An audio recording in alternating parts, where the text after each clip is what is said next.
മൂസാ നബിയുടെ മുന്നിൽ ഒരു പെണ്ണ് വന്നിട്ട്, ഒരു സാലിഹത്തായ പെണ്ണ് വന്നിട്ട് പറഞ്ഞു, മൂസാ നബിയെ, അള്ളാഹിനോട് സംസാരിച്ച പ്രവാചകനാണല്ലോ, എനിക്ക് വേണ്ടി ദുആ ചെയ്യ്, എനിക്ക് മക്കളില്ല, ദുആ ചെയ്യണം. മൂസാ നബി അള്ളാഹുവിനോട് ദുആ ചെയ്തു, അല്ലാഹ് ഈ പെണ്ണിന് നീ മക്കളെ കൊടുക്കണേ അല്ലാഹ്. അല്ലാഹ് പറഞ്ഞു അവള് പ്രസവിക്കൂല. അള്ളാഹുവാണ് പറഞ്ഞത് ഇവള് പ്രസവിക്കൂല, പക്ഷെ ഇവള് ഗർഭിണിയായിരിക്കുന്നു.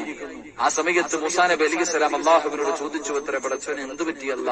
ആ സമയത്ത് ജിബ്രീൽ അലിഹിസ്സലാം പറഞ്ഞു കൊടുത്തു, മൂസാ നബിയെ, അള്ളാഹു ആ പെണ്ണ് പ്രസവിക്കാത്തവളാണെന്ന് പറഞ്ഞപ്പോഴും ആ പെണ്ണൊരു ദിക്റാ പറഞ്ഞു. അള്ളാഹു പ്രസവിക്കാത്തവളാണെന്ന് പറഞ്ഞപ്പോഴും ആ പെണ്ണ് ഒരു ദിക്റാ പറഞ്ഞ്. ആ ദിക്റ് പറഞ്ഞത് കാരണം അള്ളാഹു തന്റെ തീരുമാനം മാറ്റിയെന്ന് നബി മുഹമ്മദ് മുസ്തഫ. അപ്പൊ അതുകൊണ്ട് ഇൻഷാ അല്ലാഹ് മക്കളില്ലാത്തവർക്ക് പറഞ്ഞു കൊടുക്കേണ്ട ദിക്റ് യാ റഹീമു യാ അല്ലാഹ്. ഇതന്നെ, കരുണയുള്ള അല്ലാഹ്.